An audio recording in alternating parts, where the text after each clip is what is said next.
مہر کے اس ماہانہ پروگرام دوبارہ شروع ہونے پر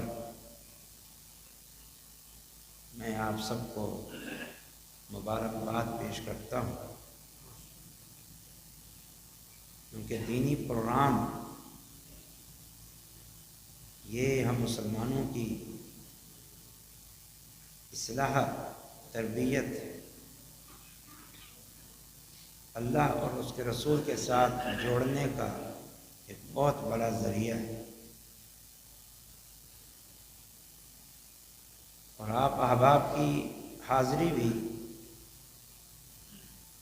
اسی پرانے آب و تاب کا منظر پیش کر رہی ہے۔ یقیناً یہ آپ کا سردیوں کی راتوں میں رات گئے تک یہاں بیٹھنا آنا، یہ دین سے لگاؤ اور محبت کی دلیل، دین کو جاننے اور سننے کے جذبے پہ دلالت کرتا ہے۔ اللہ تعالیٰ آپ کو دین کا فہم بھی دے اور دین پر عمل کی توفیق بھی عطا فرمائے۔ مجھ سے قبل ہماری جماعت کے مشہور، معروف خطیب اور جید عالم دین محترم حافظ شبیر احمد جمالی صاحب حفظہ اللہ تعالی اپنے انتہائی دل پذیر، مسحور کن آواز میں، انداز میں آپ کے سامنے اللہ تعالیٰ کی عظمت و بڑائی اور اللہ تعالیٰ کے ساتھ جڑنے اور تعلق قائم کرنے کی عظمت بیان کر رہے تھے۔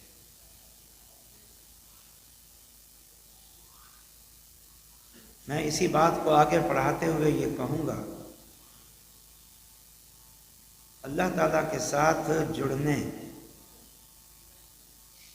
یا اور واضح لفظوں میں تعلق اور دوستی قائم کرنے کا جو راستہ ہے وہ اللہ کا دین ہے، اللہ کی شریعت ہے، جسے اللہ تعالیٰ کے آخری نبی جناب محمد الرسول اللہ صلی اللہ علیہ وسلم لے کر آئے۔ اللہ تعالیٰ نے اپنے نبی محمد صلی اللہ علیہ وسلم کے متعلق ارشاد فرمایا، وَدَاعِيًا إِلَى اللَّهِ، کہ ہمارے نبی محمد صلی اللہ علیہ وسلم لوگوں کو اللہ کی طرف بلانے والے ہیں۔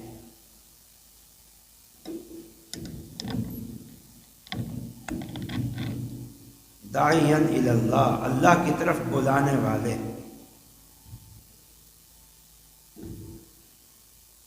اور آپ نے ایک آیت سنی آخر میں، قُلْ إِن كُنتُمْ تُحِبُّونَ اللَّهَ فَاتَّبِعُونِي يُحْبِبْكُمُ اللَّهُ۔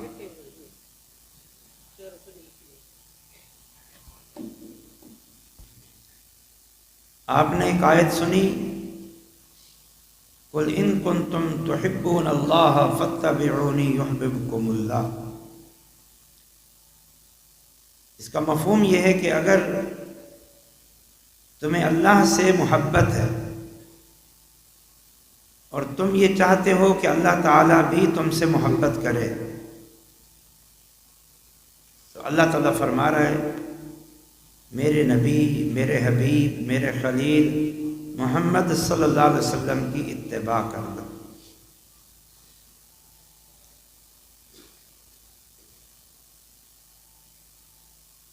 تو دین اسلام ہی وہ راستہ ہے جس پر چل کر ہم اللہ تک پہنچ سکتے ہیں۔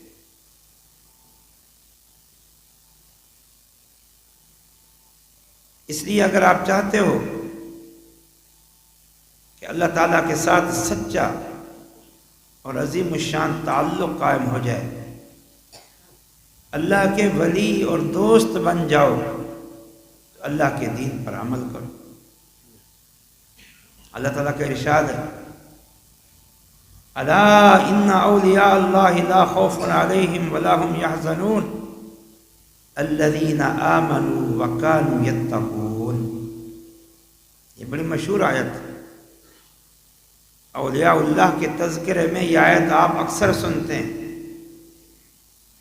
اس کا ترجمہ یہ ہے، اللہ تعالیٰ فرما رہا ہے، الا خبردار، متوجہ ہو جاؤ، توجہ سے سنو،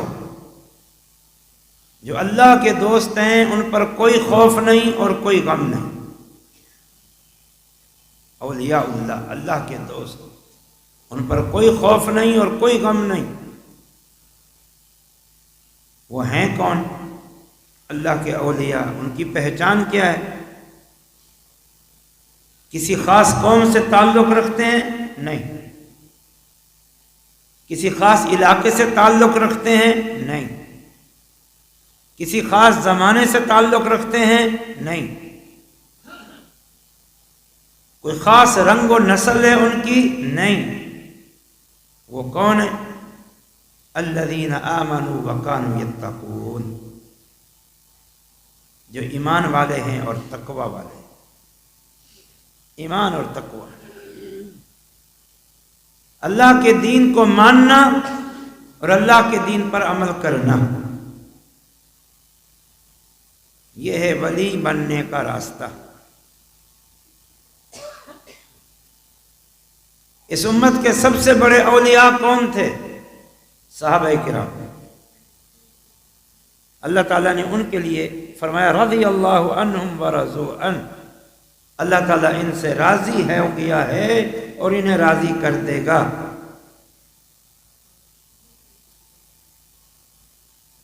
وہ اس مقام تک کیسے پہنچے؟ دین پر عمل کر کے، دین پر عمل کر کے۔ ایک صحابی کہتے ہیں قرآن مجید کی کچھ آیتیں اترتی یا کوئی سورت اترتی، اللہ کے نبی صلی اللہ علیہ وسلم انہیں ہم پر پڑھتے، ہمیں سمجھاتے، ہم سن لیتے، سمجھ لیتے اور عمل شروع کر دیتے۔ اگلی آیتیں 2 دن 3 دن بعد اترتی، اگلی آیتوں کے اترنے سے پہلے پہلے ان آیتوں پر ہم عمل کر چکے ہوتے۔ تم القرآن و تم العمل، قرآن مجید کا نزول بھی مکمل ہو گیا اور قرآن مجید پر ہمارا عمل بھی مکمل ہو گیا۔ یہ راستہ ہے اللہ کی محبت پانے۔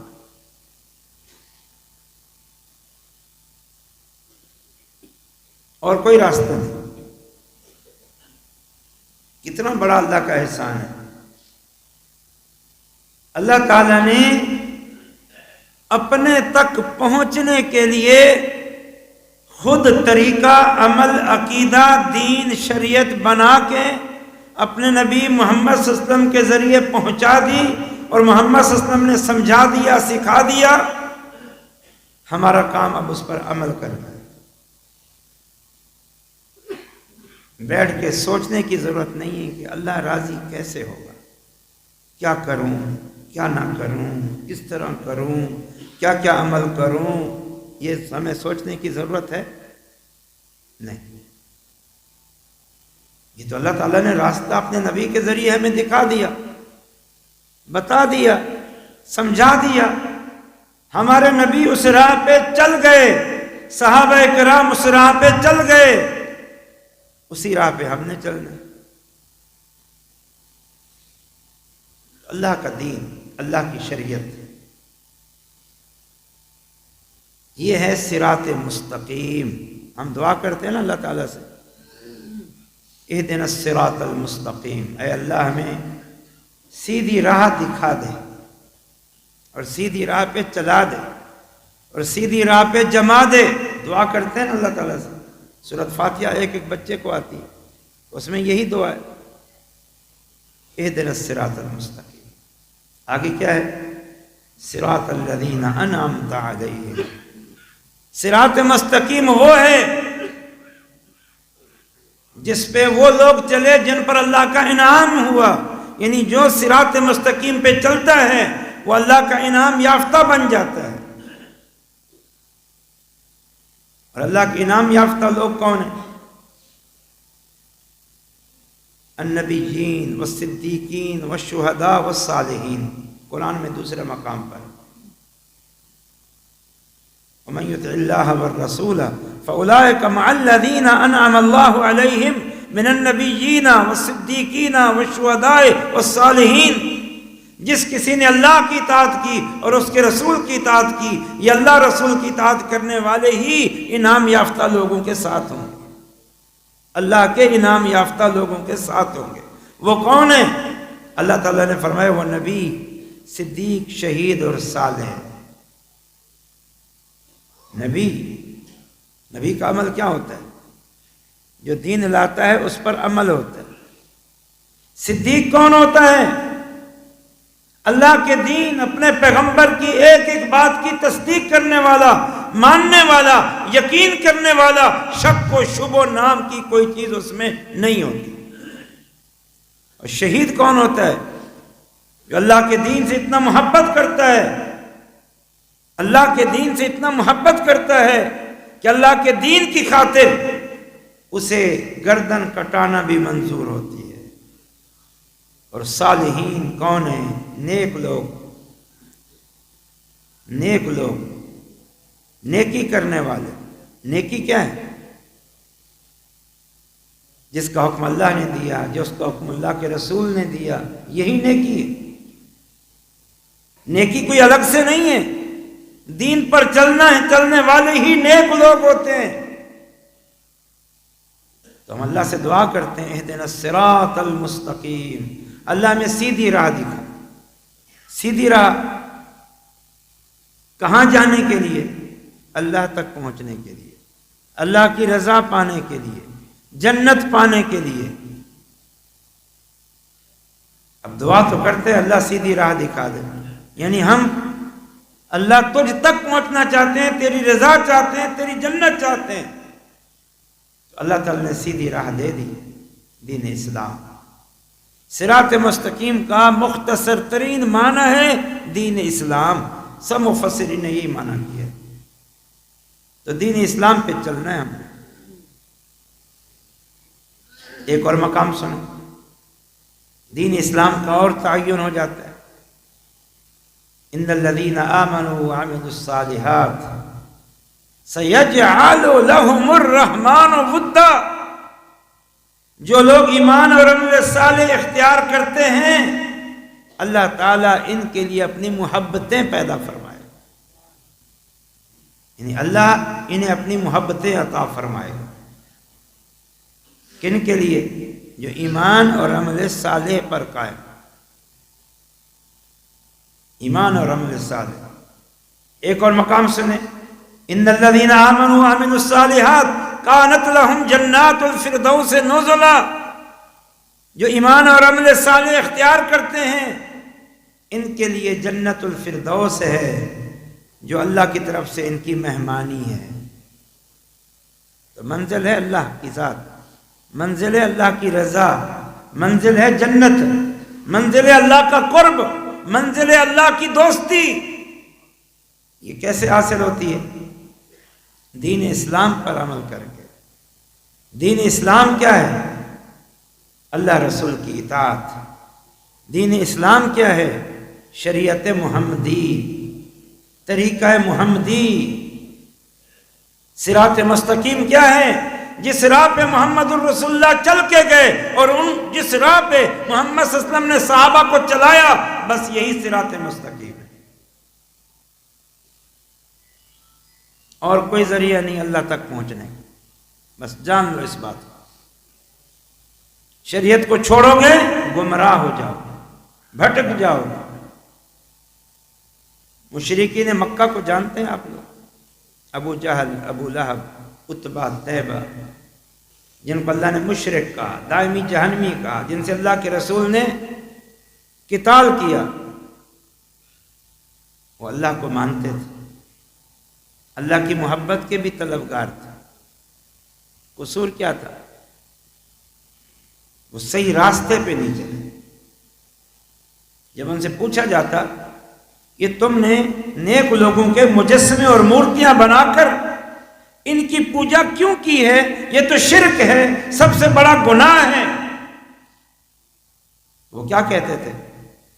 ما نعبدهم الا ليقربونا الى الله زلفا، ہم ان کی عبادت اس لیے کر رہے ہیں تاکہ یہ چیز ہمیں یا یہ لوگ ہمیں اللہ کے قریب کر دیں، ہم اللہ کے قرب کے حصول کے لیے ایسا کر رہے ہیں۔ ان کو اللہ کی محبت مل گئی؟ نہیں ملی۔ اللہ کا قرب مل گیا؟ نہیں ملا۔ کیوں؟ منزل کا تعین تو انہوں نے کر لیا، اللہ کی محبت چاہیے، اللہ کی رضا چاہیے، لیکن راستے کا انتخاب صحیح نہیں۔ راستے کا انتخاب صحیح کرو، اور وہ ہے اللہ کا دین، اللہ کی شریعت، وہ ہے سنت رسول۔ یہ راستے کا انتخاب صحیح کرو۔ محض چل پڑنا کافی نہیں ہے، محنت کرنا کافی نہیں ہے۔ محنت بعد میں ہے، پہلے راستے کا تعین ہے۔ آپ نے جانا ہے لاڑکانہ، پہلے راستے کا تعین کرو گے کہ لاڑکانہ راستہ کہاں سے جاتا ہے، کون سا جاتا ہے، پھر اس راستے پہ چلو گے بھی صحیح، جو مشقت تکلیف آئے گی وہ برداشت بھی کرو گے، پھر آخر لاڑکانہ پہنچ جاؤ گے۔ اور اگر راستے کا تعین تو کر لو کہ ہاں لاڑکانہ کو یہ راستہ جاتا ہے، لیکن چلو نا، بہت دور ہے، گرمی ہے، سردی ہے، بڑی مشکل ہے، کون چلے اس راستے پہ؟ لاڑکانہ پہنچ جاؤ کہ گھر بیٹھے بیٹھے نہیں پہنچو۔ یا پھر آپ نے جانا ہے لاڑکانہ، راستے کا تعین نہیں کیا، تم نے سمجھا لاڑکانہ، اچھا لاڑکانہ ہوگا اس طرف، جس طرف سیون ہے، حیدرآباد ہے، اب چل پڑو، اب چل پڑو، سردی بھی برداشت کر رہے ہو، گرمی برداشت کر رہے ہو، تھکاوٹ برداشت کر رہے ہو، محنت کر رہے ہو، سب کچھ کر رہے ہو، لاڑکانہ پہنچو گے؟ نہیں پہنچو گے۔ تو کتنی چیزوں کی ضرورت ہوئی؟ دو چیزوں کی، ایک راستے کا تعین اور ایک چلنا اور ساری تکلیفیں برداشت کرنا۔ یہ دو باتیں پیدا کرو اپنے اندر، ایک راستے کا تعین اور ایک اس راستے پہ چلو۔ منزل ہم نے متعین کر رکھی ہے کہ اللہ ہم سے راضی ہو جائے، جنت ہمیں مل جائے۔ ہاں، کچھ مسلمانوں میں سے بھی بدبخت ایسے ہیں جن کو کوئی پرواہ ہی نہیں، ان کی منزل صرف دنیا کا مال، متاع، بیوی، بچے، کھانا پینا، عیش کرنا، مال کمانا اور اڑانا۔ ان کی منزل جنت ہے ہی نہیں، ان کی منزل اللہ کی رضا ہے ہی نہیں، ان کی منزل اللہ کی محبت ہے ہی نہیں، ان کی منزل اللہ کی خوشنودی ہے نہیں ہے۔ اللہ کو مان کر بھی، اللہ کو جان کر بھی جن کی اللہ منزل نہ ہو، ان سے بڑا کوئی بدبخت ہے، بد نصیب ہے۔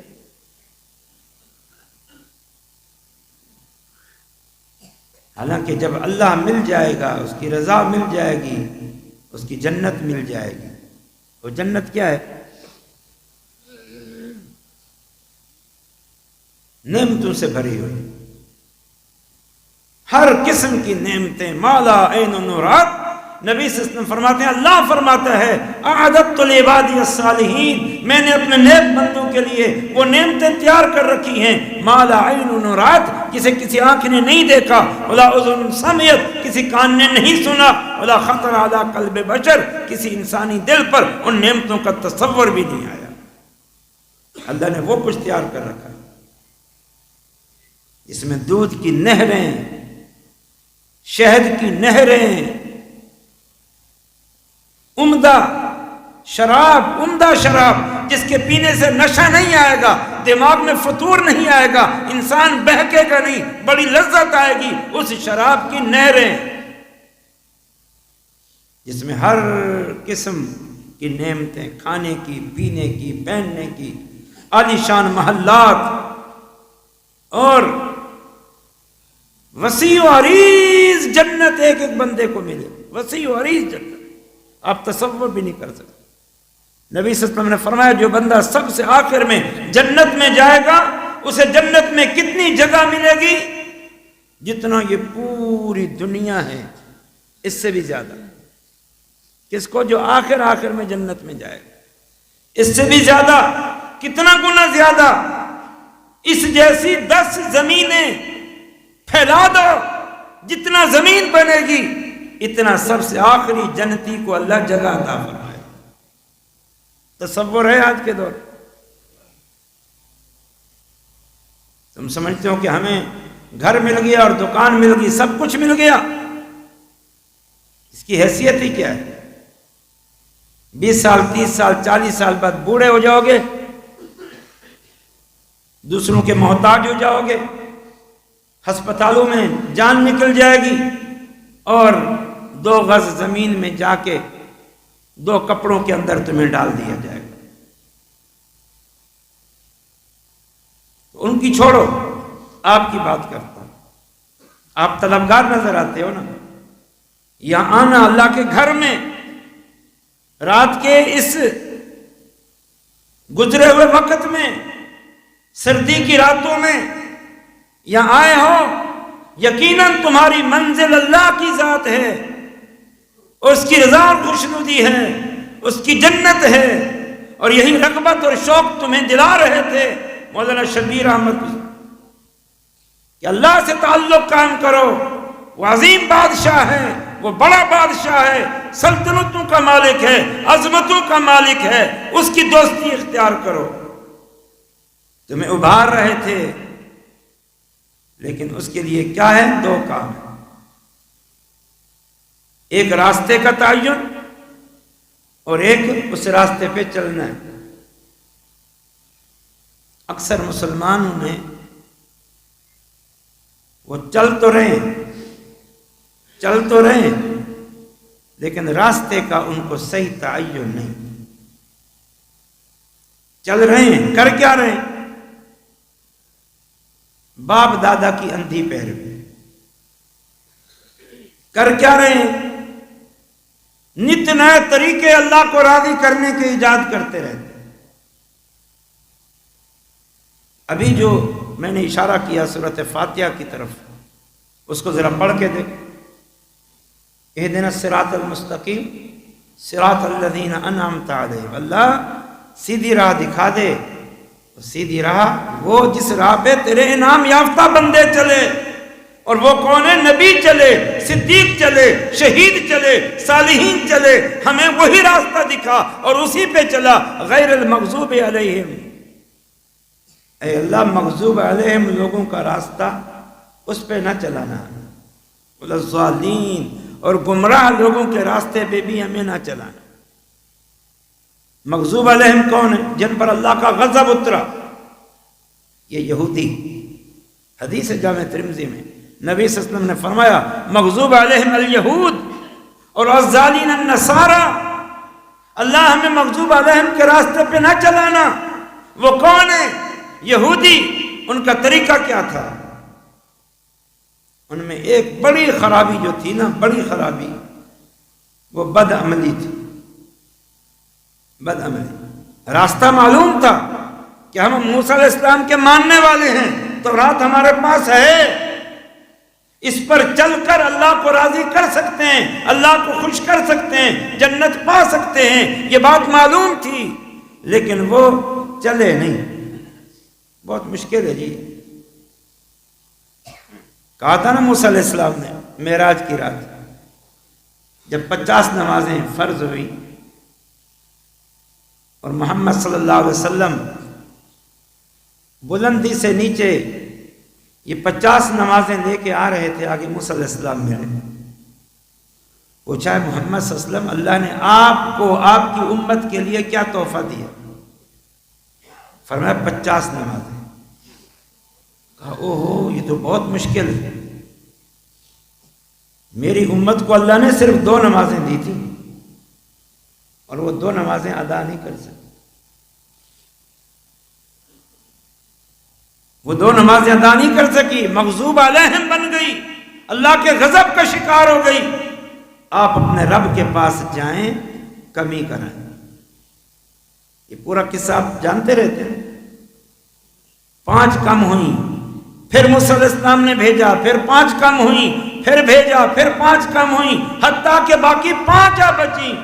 موسیٰ علیہ السلام نے کہا یہ بھی زیادہ ہیں، جائیں جا کر اور کم کرائیں۔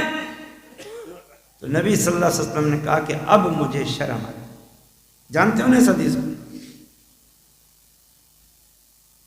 تو موسیٰ علیہ السلام نے کیا کہا تھا؟ میری امت 2 نمازیں بھی نہیں پڑھ سکتی۔ ان کو راستہ معلوم تھا کہ یہ اللہ نے عبادت فرض کی ہے، یہ نماز ہے، یہ دیگر احکامات ہیں، یہ تورات ہے، یہ پیغمبر موسیٰ ہیں، ان پر ہم نے ان کی اتباع کرنی ہے، تورات پر عمل کرنا ہے۔ لیکن کیا ہوا؟ قرآن گواہ ہے، فرمایا ضربت علیہم الذلۃ والمسکنۃ وباءوا بغضب من اللہ۔ ان یہودیوں پر اللہ کی طرف سے غضب اترا، اللہ کی طرف سے پھٹکار اتری، اللہ کی طرف سے لعنتیں اتری۔ کیوں؟ ذالک بما عصوا وکانوا یعتدون،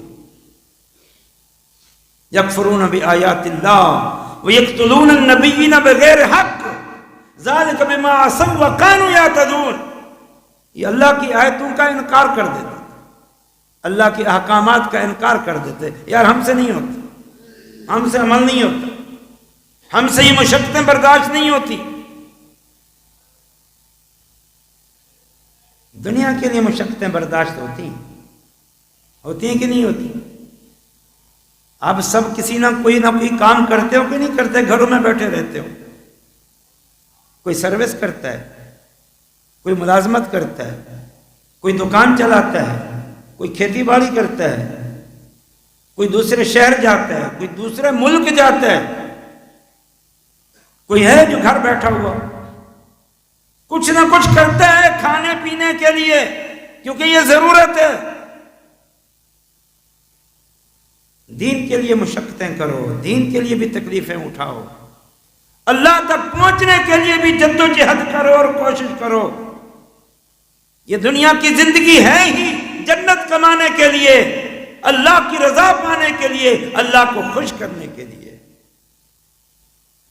یہودی کیا کرتے تھے؟ یکفرون بآیات اللہ، انکار کر دیتے، ہم سے عمل نہیں ہوتا، ہم سے عمل نہیں ہوتا۔ ایسے بدبخت تھے، وہ جب وہاں سے نکلے نا مصر سے، اللہ نے ان کو نجات دی، کتنی بڑی اللہ نے ان پر مہربانی کی۔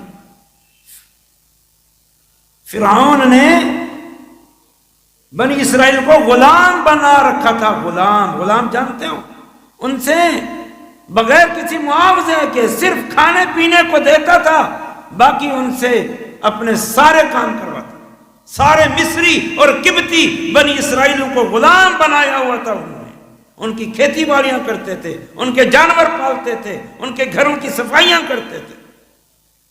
ذلت اور رسوائی کی زندگی تھی، اور فرعون ان کے لڑکوں کو قتل کر دیتا تھا تاکہ کوئی سر نہ اٹھائے، اور ان کی عورتوں کو بچیوں کو زندہ چھوڑتا تاکہ یہ ان کی عورتیں ہماری لونڈیاں بنیں اور ہمارے گھروں کی خدمت کریں۔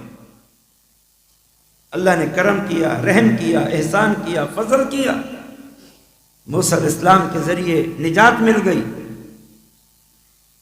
اور موسیٰ علیہ السلام بنی اسرائیل کو لے کر آئے پیچھے سے وہ فرعون اپنے پورے لشکر اور فوج کے ساتھ نکلا کہ یہ چلے جائیں گے تو ہماری غلامی کون کرے گا، ہماری نوکری چاکری کون کرے گا.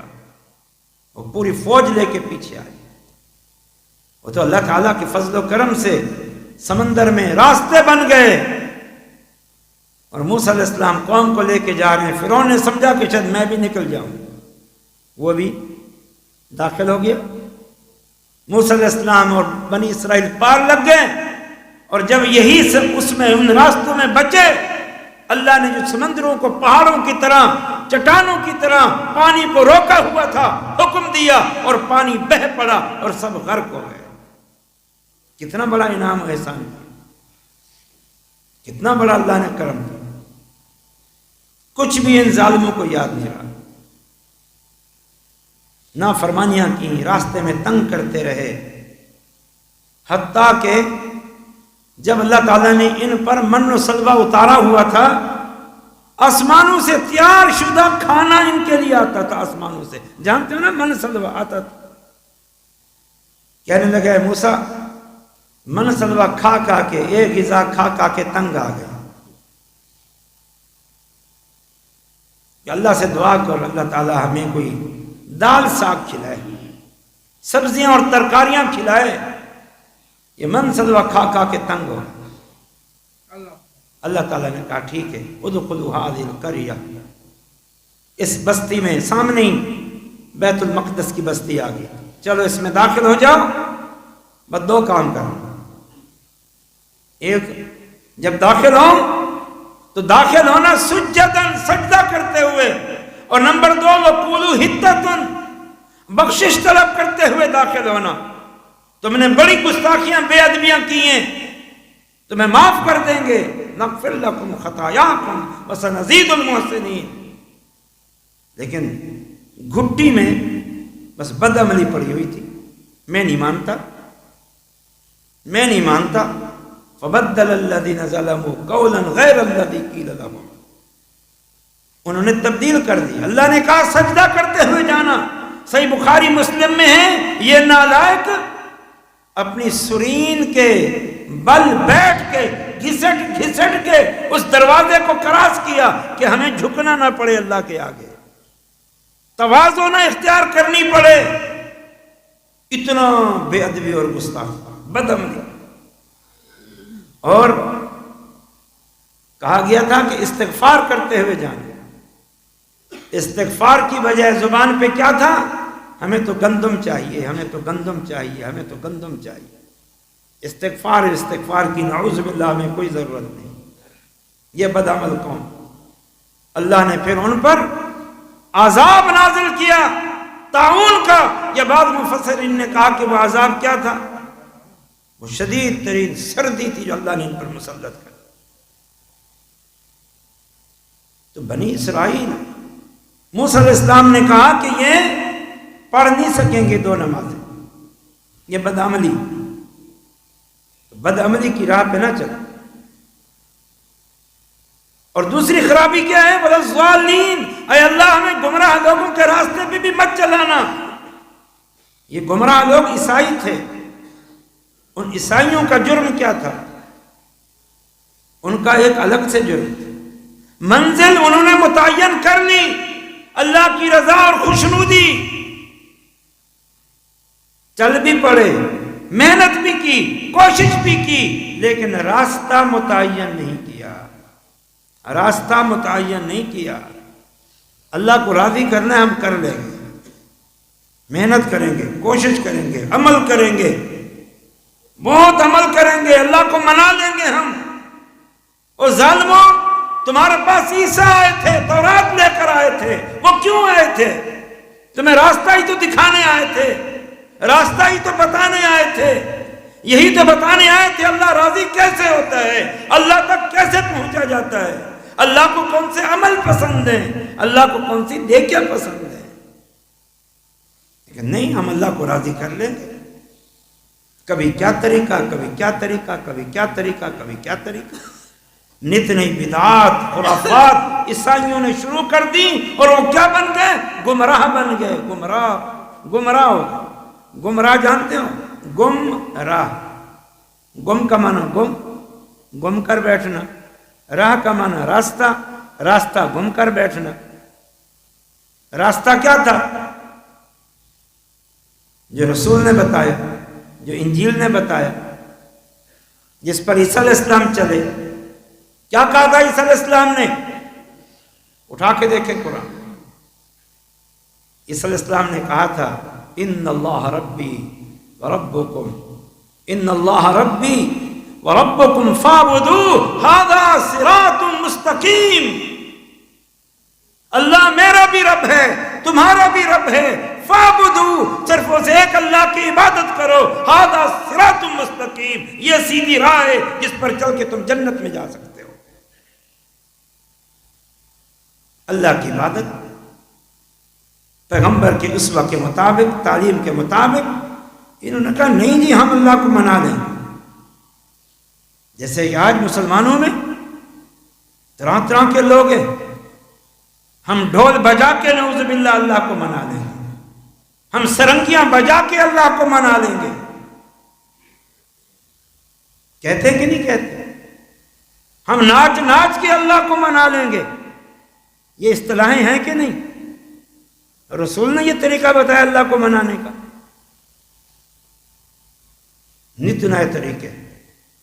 ہم ماتم کر کے اللہ کو منا لیں گے، گھوڑوں کی پوجا کر کے اللہ کو منا لیں گے، قبروں پہ سجدے کر کے اللہ کو منا لیں گے، نت نئے رسمیں نکال کے اللہ کو منا لیں گے۔ تو پھر رسول کس لیے آئے تھے؟ شریعت کہاں گئی؟ دین کہاں گیا؟ قرآن و حدیث کو تھاما مضبوطی سے۔ دین اسلام قرآن و حدیث ہے، قرآن و حدیث کو دونوں ہاتھوں سے تھامو اور قرآن و حدیث پر قائم ہو جاؤ، یہ جنت کا راستہ ہے۔ دائیں بائیں مت دیکھو لوگ کیا کر رہے ہیں، کیا کر رہے ہیں۔ بڑی معروف حدیث ہے، کتنی معروف حدیث ہے۔ نبی صلی اللہ علیہ وسلم نے ارشاد فرمایا میری امت یہود و نصارہ کی طرح مختلف فرقوں میں بٹ گئی۔ یہود و نصارہ کی طرح، یہود و نصارہ بھی فرقوں میں بٹ گئے۔ فرمایا میری امت بھی فرقوں میں بٹ جائے، اور فرمایا سب جہنم میں جائیں سوائے ایک، کیونکہ نت نئے طریقے، فرقہ نئے طریقے پر قائم، دوسرا فرقہ نئے طریقے پر، تیسرا فرقہ نئے طریقے پر۔ اصل کو چھوڑ دیا فرقہ بن گیا، کتاب و سنت کو چھوڑ دیا فرقہ بن گیا، رسول کے طریقے کو چھوڑ دیا نیا طریقہ گھڑ دیا فرقہ بن گیا، رسول کے دامن کو چھوڑ لیا کسی اور کے دامن کو پکڑ لیا نیا فرقہ بن گیا۔ ہے نا قرآن مجید میں اتخذوا احبارهم ورهبانهم اربابا من دون اللہ۔ ان یہودیوں اور عیسائیوں نے اپنے اپنے پیشواؤں کو، عابدوں اور زاہدوں اور صوفیوں کو رب بنا رکھا تھا۔ رب کیسے بنا رکھا تھا؟ نبی صلی اللہ علیہ وسلم نے فرمایا وہ جس کو حلال کر دیتے یہ اس کو حلال قرار دیتے، وہ جس کو حرام کر دیتے یہ اس کو حرام قرار دیتے۔ تورات میں کیا ہے، انجیل میں کیا ہے، دین میں کیا ہے، اس کی ان کو پرواہ ہی نہیں تھی۔ اور ان کے ان مولویوں اور صوفیوں نے ان کو خوب گمراہ کیا ہوا تھا، خوب گمراہ کیا ہوا تھا، جس کا ذکر قرآن میں موجود ہے۔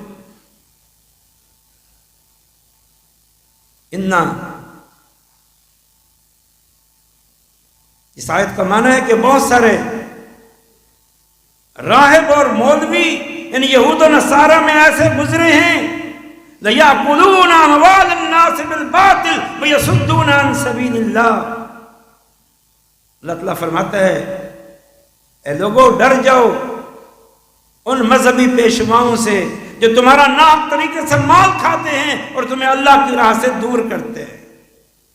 تو یہود و نصارہ فرقوں میں بٹ گئے، اپنے نبی کو چھوڑ دیا، اپنی کتابوں کو چھوڑ دیا، صرف مولویوں کے پیچھے لگ گئے، پیشواؤں کے پیچھے لگ گئے۔ آج جیسے دیکھیں پیری مریدی، اور سیاسی جو ہے نا کہ وڈیرے، علاقائی وڈیرے، پیری اور مریدی، اور ہمارے سندھ میں تو پیری مریدی کا کوئی زیادہ ہی چکر ہے۔ پیر کو تو جیسے خدا اور رسول سے بھی اونچا مقام دیتے ہیں، اس کو پتہ نہیں کیا سمجھتے ہیں۔ تو یہود و نصارہ گروہوں میں بیٹھے، نبی صلی اللہ علیہ وسلم نے فرمایا میری امت ان سے بڑھ جائے گی، ایک ہی گروہ جنت میں جائے گا۔ جنت منزل ہے نا آپ کی، اس جنتی گروہ کون ہے؟ فرمایا ما انا علیہ وصحابی، آج جس طریقے پہ میں محمد ہوں صلی اللہ علیہ وسلم اور میرے یہ ساتھی صحابہ ہیں، جس طریقے پہ ہم چل رہے ہیں وہی دین تھا، وہی شریعت تھی۔ فرمایا یہ ہے جنت کا راستہ۔ میں آپ سے پوچھتا ہوں ایک بات، جنت کا راستہ ہے دین اسلام، ٹھیک؟ دین اسلام لے کے آئے محمد صلی اللہ علیہ وسلم، اس کا نام ہے شریعت محمدی، ٹھیک؟ دین اسلام مکمل ہو گیا تھا نبی صلی اللہ علیہ وسلم پر، ٹھیک؟ اب وہ جو مکمل ہو گیا تھا وہ کیا ہے؟ اس کا نام کیا ہے؟ بتا دو۔ قرآن و حدیث کے علاوہ کوئی نام ہے اس کا؟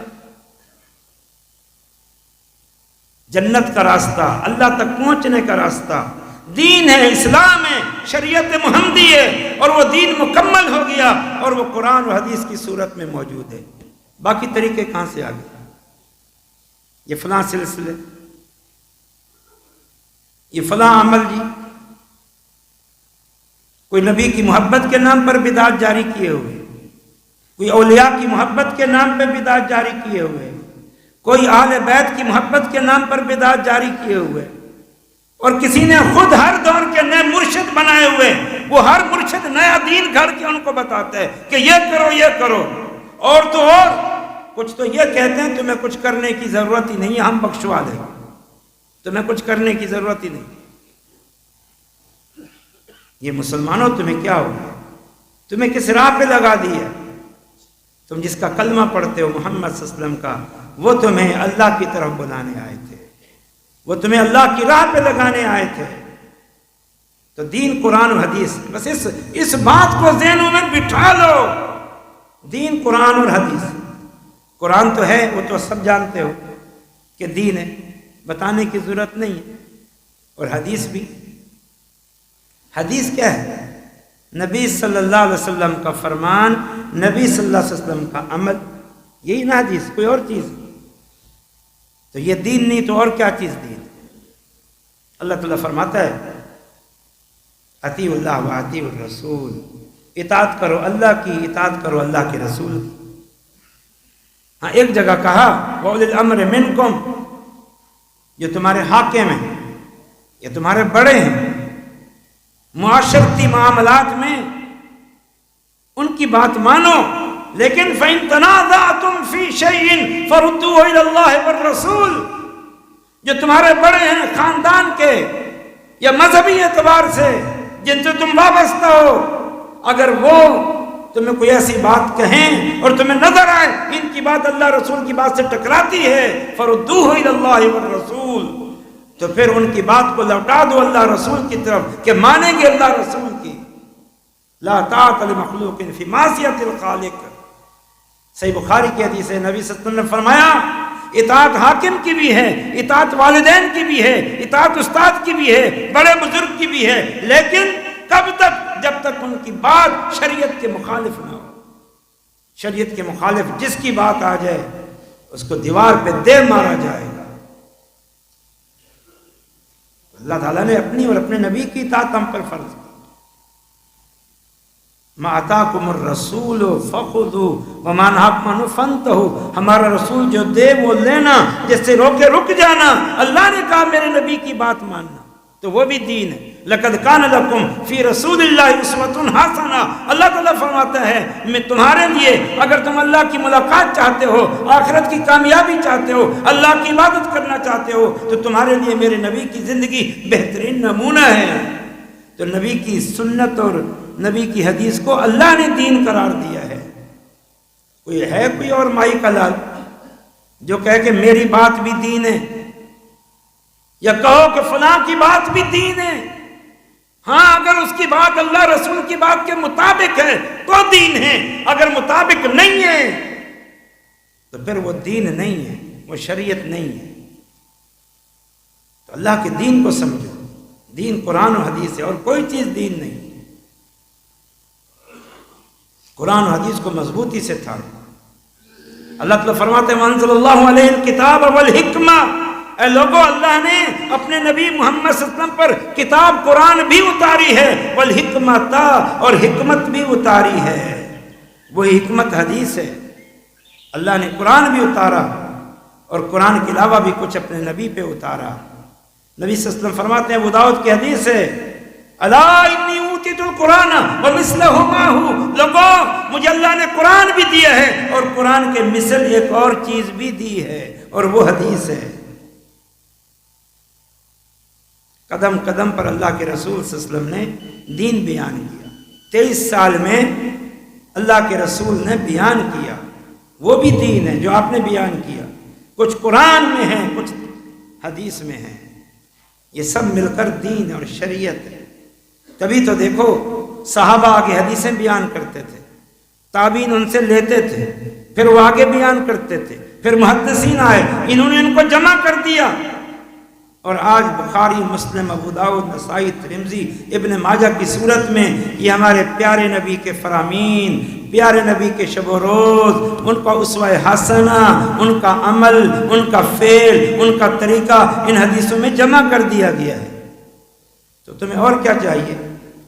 رسول کو چھوڑ کر کسی اور کی مانو گے؟ رسول کے طریقے کو چھوڑ کر کسی اور طریقے پہ چلو گے؟ گمراہی اگر یہ نہیں تو کیا ہے؟ بھٹک جاؤ گے، جنت نہیں ملے گی۔ اللہ کے دین کو مت بگاڑو، مت بگاڑو۔ ہر جمعے میں سورۃ الغاشیہ سنتے ہو، پڑھتے ہو، هل اتاک حدیث الغاشیہ وجوہ یومئذ خاشیہ عاملۃ ناصبہ تصلی نارا حامیہ۔ اللہ تعالیٰ فرماتے ہیں تمہیں قیامت کے دن کی خبر ہے، وہ غاشیہ ہے، سب کو ڈھانپ لے گی۔ اس دن چہرے جھکے ہوئے ہوں گے، ذلیل ہوں گے، رسوا ہوں گے قیامت کے دن۔ عاملۃ ناصبہ، کیوں رسوا ہوں گے؟ کیوں جھکے ہوئے ہوں گے؟ کیوں ذلیل ہوں گے؟ کیا عمل نہیں کیے ہوں گے؟ ہاں کچھ وہ بھی ہوں گے جنہوں نے عمل نہیں کیا ہوگا، لیکن یہاں فرمایا کچھ وہ ہوں گے عاملۃ ناصبہ، عمل کیے ہوں گے، اتنا عمل کے کر کر کے تھک چکے ہوں گے، لیکن تصلیٰ نارا حامیہ، پھر بھی جہنم میں جائیں گے۔ عبداللہ بن عباس فرماتے ہیں یہ کون لوگ ہیں جو عیسائیوں کی طرح بدعات میں پڑ جاتے ہیں؟ عیسائیوں نے عمل بہت کیے، گمراہ ہو گئے۔ فرمایا اس امت کے بھی بہت سارے لوگ ایسے آئیں گے جو عمل بہت کریں گے لیکن جہنم میں جائیں گے۔ کیوں؟ ان کے عمل وہ نہیں تھے جو اللہ کو پسند ہے۔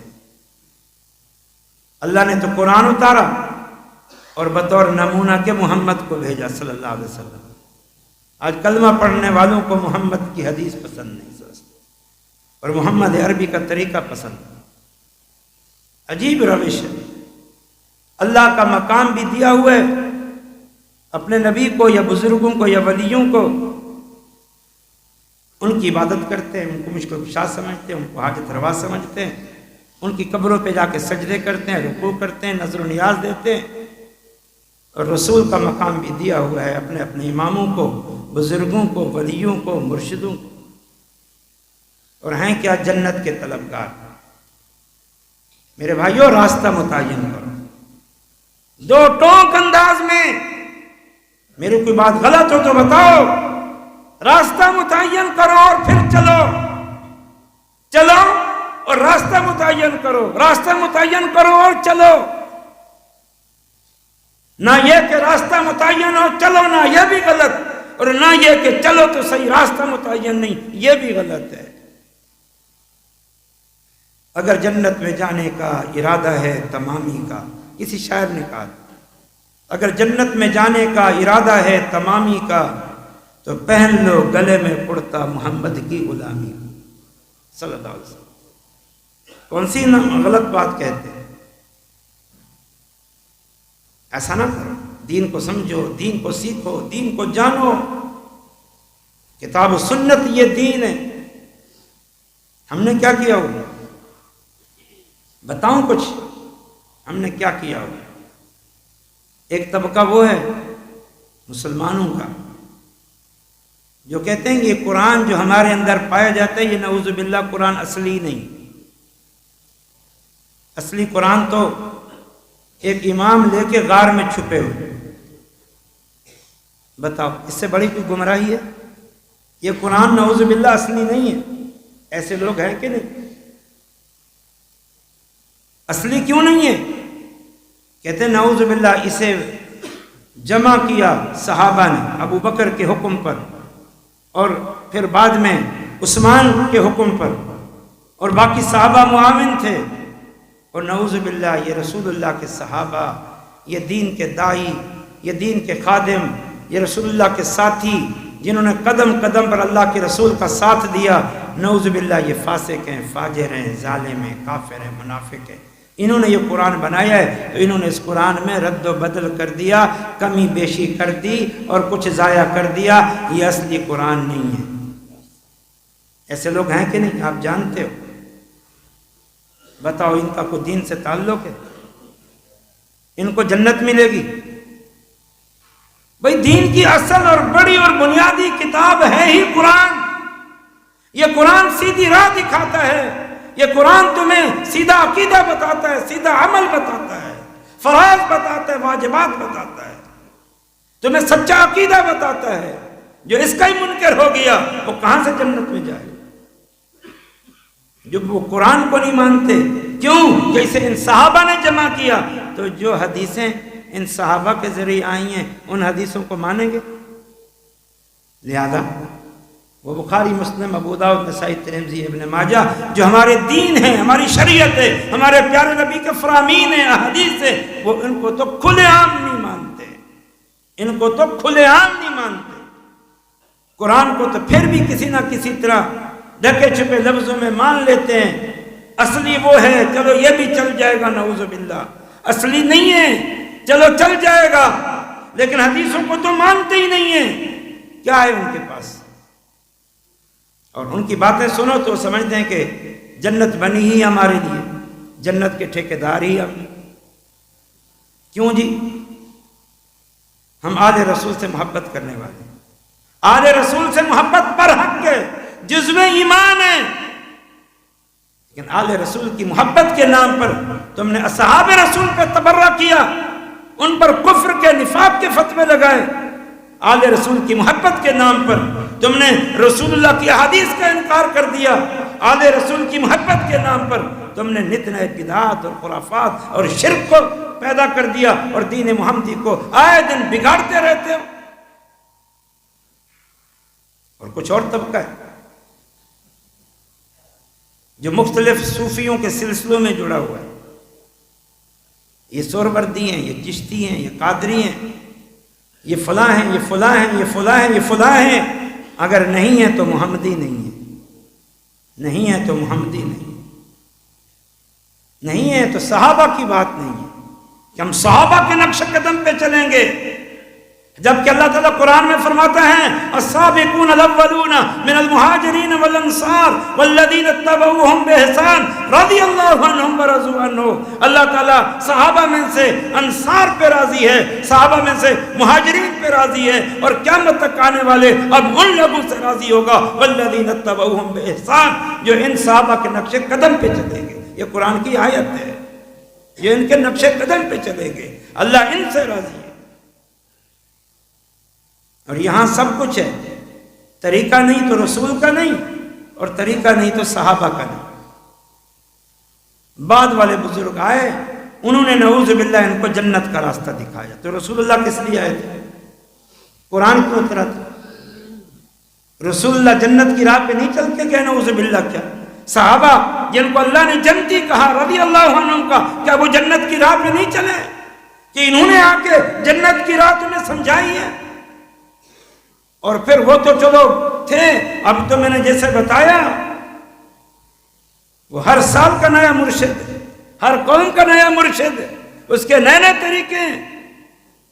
ان بزرگوں سے اگر یہ معلوم ہے کہ یہ سنت رسول کے شہدائی تھے، قرآن و حدیث کے شہدائی تھے، نیک اور صالح تھے، ان سے محبت برحق ہے، لیکن ان سے غلطی، ان سے کوتاہی ہو سکتی ہے. غلطی اور کوتاہی سے کوئی مبرہ نہیں ہے. تم بنیاد بنا لو، ہم فلاں کے طریقے پہ چلیں گے، فلاں کے نقش قدم پہ چلیں گے، فلاں کو پکڑا ہوا ہے، فلاں میرا پیر و مرشد ہے، اور بس میں تو اس کے پیچھے ہوں.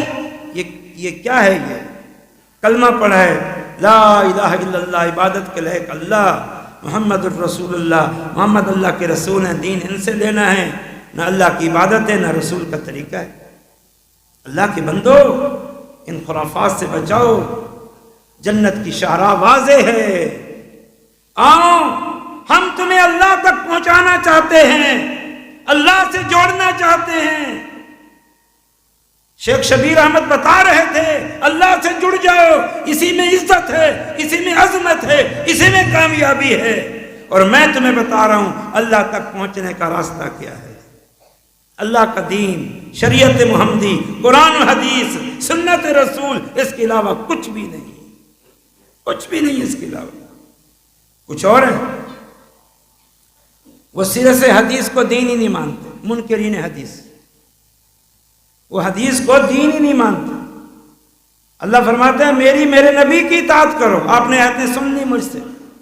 رسول اللہ فرماتے ہیں مجھے اللہ نے قرآن بھی دیا، حدیث بھی دی، صحابہ نے اللہ کے رسول کی حدیثوں کو آگے پہنچایا، جمع کیا، اور علماء نے یہ بخاری، مسلم، ابو داؤد، نسائی، ترمذی جمع کر دی اور اس کی سیرت اور ذوق کے اصول وضع کر دیے۔ اتنا محنت کی پیارے نبی کے فرامین کو، زندگی کے ایک لمحے کو محفوظ کر دیا، اور یہ ظالم کہتے ہیں کہ حدیث کی ہمیں ضرورت ہی نہیں، جس پر پوری امت کا اتفاق۔ کبھی کہتے ہیں کہ جی حدیثیں ہماری عقل میں نہیں آتی، فلاں حدیث ہماری عقل میں نہیں آتی، لہذا یہ جھوٹی ہے، لہذا ساری حدیثیں جھوٹی ہیں۔ عقل میں تو بہت ساری قرآن کی باتیں بھی نہیں آتی، عقل میں تو بہت ساری قرآن کی باتیں بھی نہیں آتی۔ ابھی سن رہے تھے موسیٰ علیہ السلام کیسے قوم بنی اسرائیل کو لے کے گئے تھے، سمندر پر زور سے فَاضْرِبْ بِعَصَاكَ الْبَحْرَ،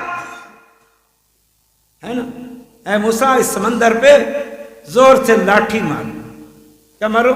لاٹھی، کیا ہو جائے گا؟ 12 راستے بن جائیں گے، ہے نا قرآن میں۔ عقل میں آتی ہے کہ لاٹھی مارنے سے راستے بن جائیں؟ اسی قرآن میں جب موسیٰ علیہ السلام قوم بنی اسرائیل کو لے کے جا رہے تھے، سمندر پار کر کے آگے پینے کو پانی نہیں تھا، قوم نے کہا موسیٰ پانی نہیں ہے، اللہ سے دعا کریں، اللہ سے دعا کی، اللہ نے کہا اس لاٹھی کو پتھر پہ مارو، اس سے 12 چشمے پھوٹ پڑیں گے۔ پھر یہ تو عقل میں نہیں آتی،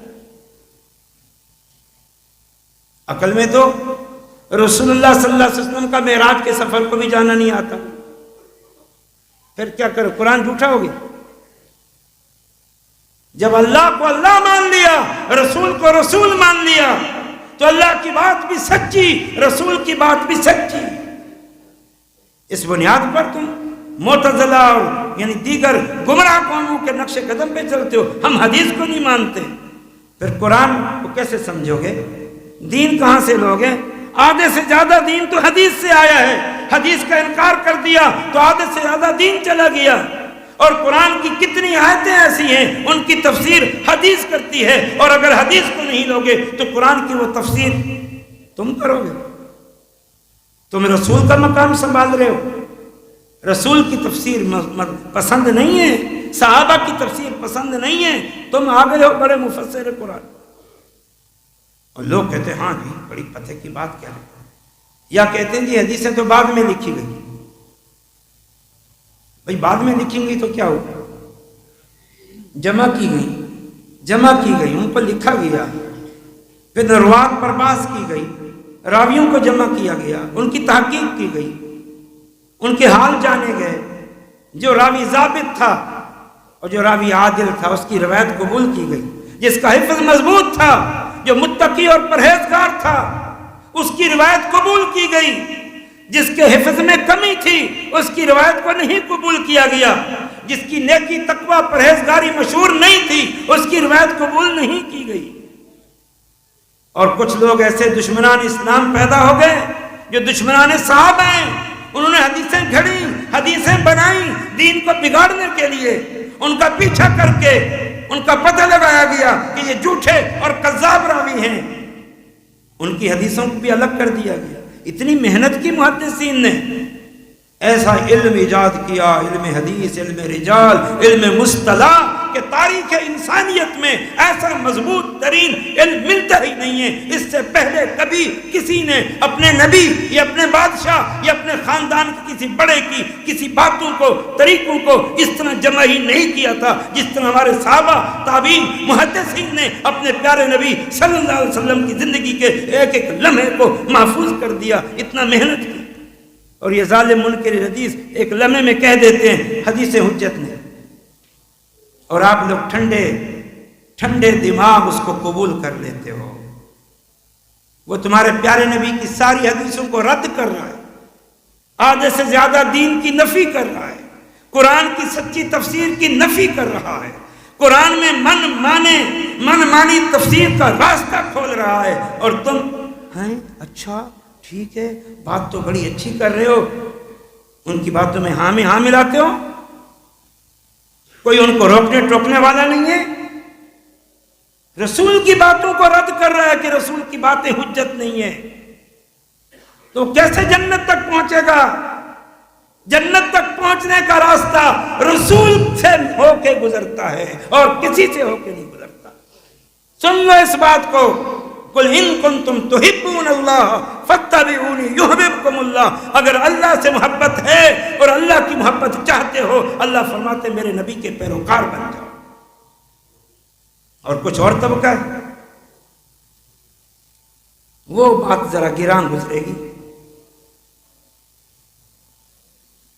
جنہوں نے ائمہ کی پیروی کو اپنے اوپر لازم کر دیا، اماموں کی پیروی کو اپنے اوپر واجب کر لیا، چاہے ان کی کوئی بات حدیث سے ٹکراتی ہی کیوں نہ ہو، پھر بھی ضروری ہے جی ہم تو اپنے اپنے اماموں کے طریقوں پہ چلیں گے، ان کی پیروی کریں گے۔ میں پہلے بھی کہا تھا کہ آل رسول سے محبت بھی برحق، صحابہ سے بھی محبت برحق، تابعین سے محبت برحق، محدثین سے برحق، اولیاء کرام سے برحق، ائمہ دین سے برحق، آج ہر نیک انسان سے محبت برحق ہے۔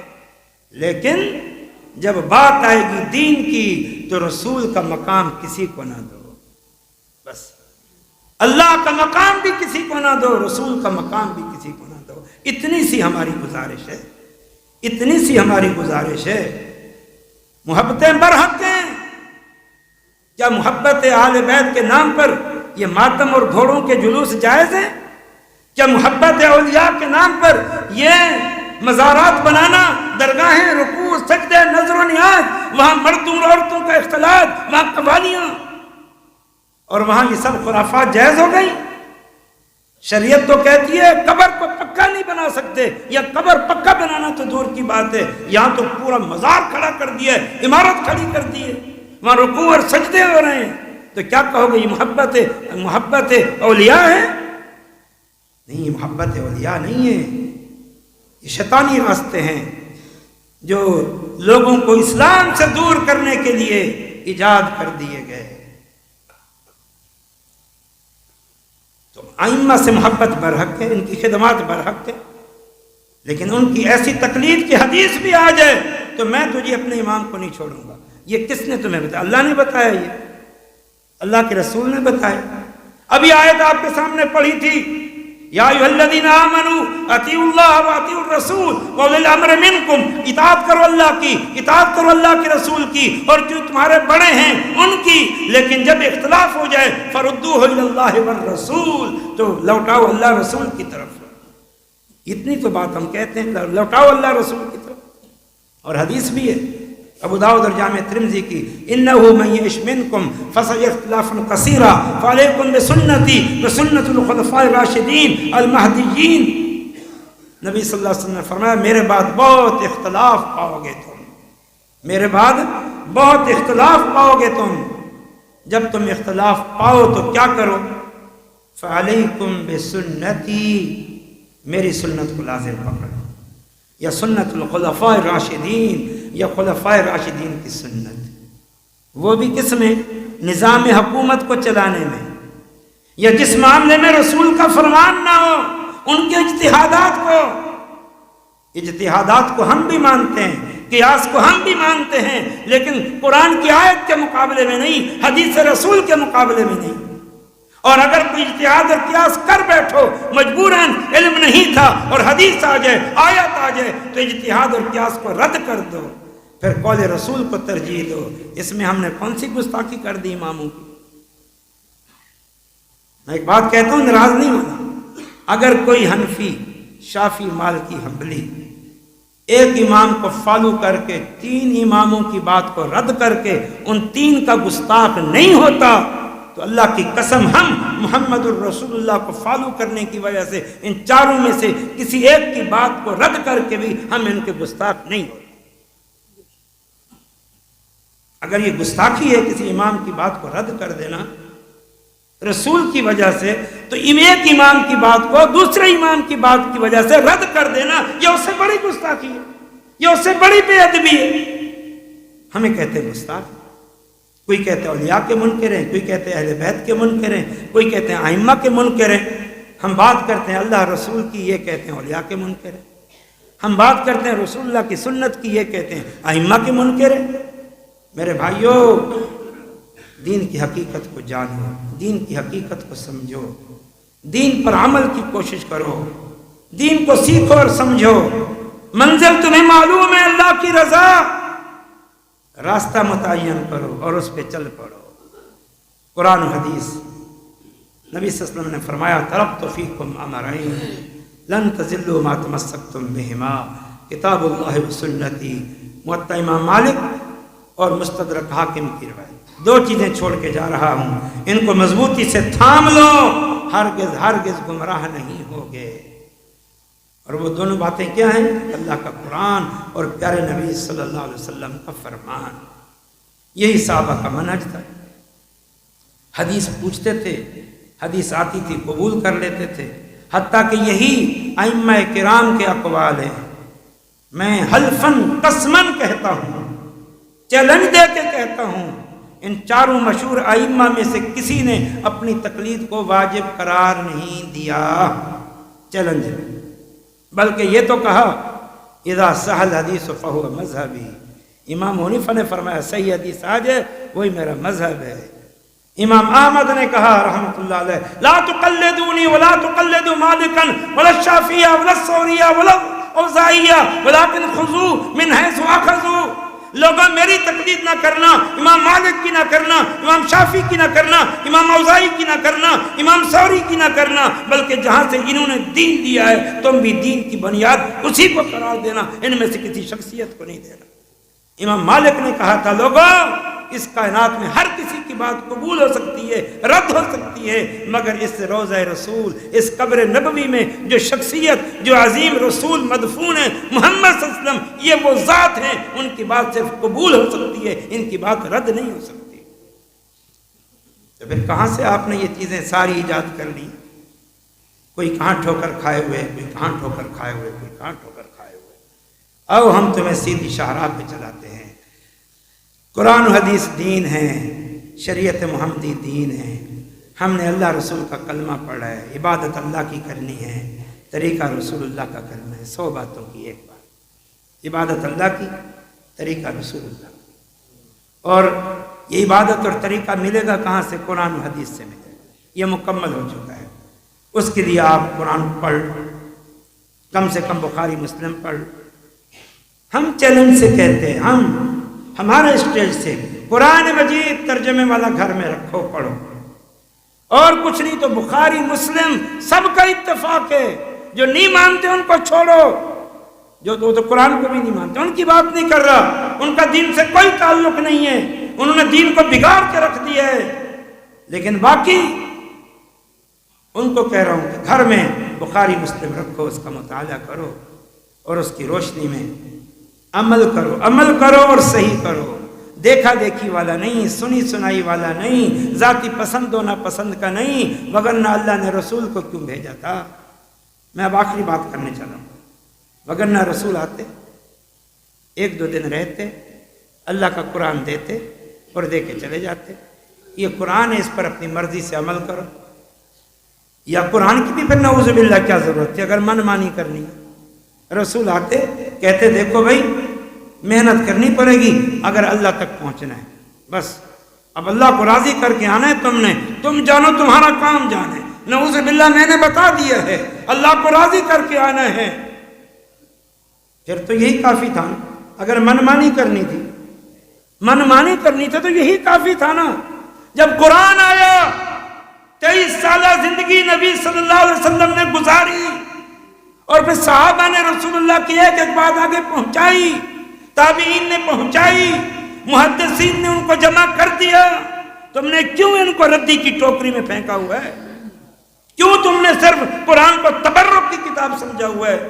کیوں تم نے بخاری اور مسلم کو گھروں سے نکال کے رکھا ہوا ہے؟ مسلمان ہو تو آؤ مسلمان بنو۔ یہ دنیا جنت کمانے کے لیے ہے، اللہ تک پہنچنے کے لیے ہے۔ اللہ تعالیٰ نے جب آدم علیہ السلام کو بھیجا تھا تو فرمایا تھا فَإِمَّا يَأْتِيَنَّكُم مِّنِّي هُدًى فَمَن تَبِعَ هُدَايَ فَلَا خَوْفٌ عَلَيْهِمْ وَلَا هُمْ يَحْزَنُونَ۔ پہلے پارے کی آیت ہے۔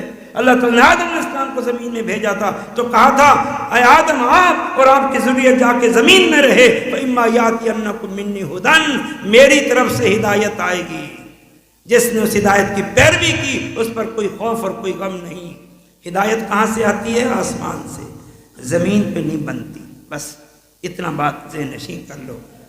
اللہ پاک مجھے اور آپ کو ایمان عطا فرمائے، اپنی پہچان عطا فرمائے، اپنی عظمت کی معرفت عطا فرمائے، اور اللہ تعالی ہمیں اپنی رضا کو حاصل کرنے کا اور اپنی جنت کو پانے کا جذبہ عطا فرمائے، اور جو اس کا طریقہ ہے قرآن اور حدیث پر عمل، شریعت پر عمل، رسول اللہ کے طریقے پر عمل، اللہ تعالی ہمیں اس عمل کی فہم عطا فرمائے اور ہمیں اس شہرائے سنت پر اللہ تعالی ہمیں چلا دے۔ اقول قولی ھذا وآخر دعوانا الحمدللہ۔